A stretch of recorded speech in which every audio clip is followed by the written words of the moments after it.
I am originally a townie from Christchurch who always rode horses and dreamed of marrying my way into a high country station. I knew I wanted to go to Lincoln University, but didn't know exactly what path I wanted to follow once I was there.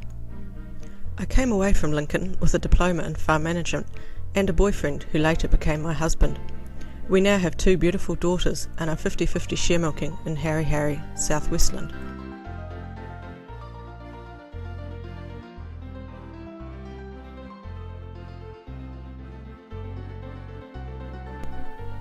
The biggest obstacle in my life, especially in my high school and university days, was fear.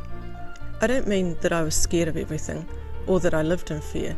For me it was a whole list of smaller fears: being wrong, being laughed at, standing out from the crowd, being watched, asking silly questions, and especially speaking in front of people. These things ruled my life. I skipped university on speech day. I kept my mouth shut even when I knew the answer. I struggled with assignments because I wouldn't ask for clarification or help, and I never ever gave an opinion in case it was different from what everyone else thought.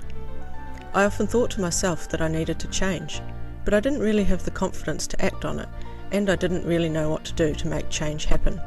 When I look back now on the opportunities I missed, I kick myself for being ruled by these things that were actually so easy to change. I didn't wake up one morning and decide to be different.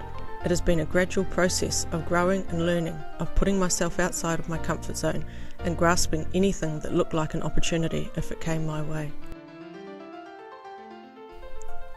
There have been several events in my life that have helped shape me into the person I am today. The first of these was the 4 years my husband and I spent living on a cattle station in outback Australia. We worked on and then managed the station in the Kimberley area of Western Australia. During this time we spent months at a time either on our own or with a small staff, so tolerance and self-reliance were important.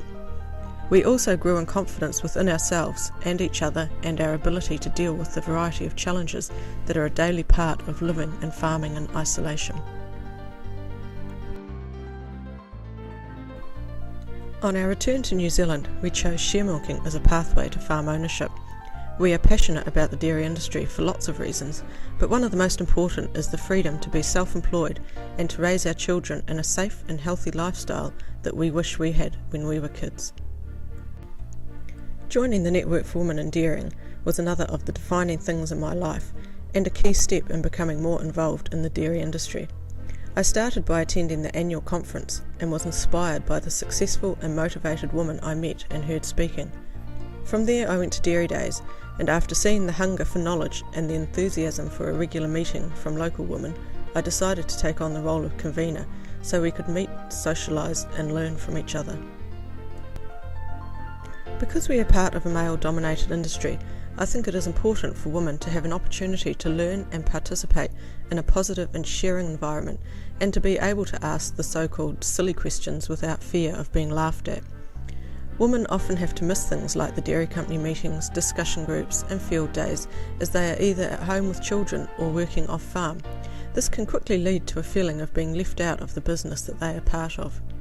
I get a lot of pleasure out of seeing women soaking up knowledge and sharing their experiences and becoming more confident and proud of the role they play in their business, whatever that may be.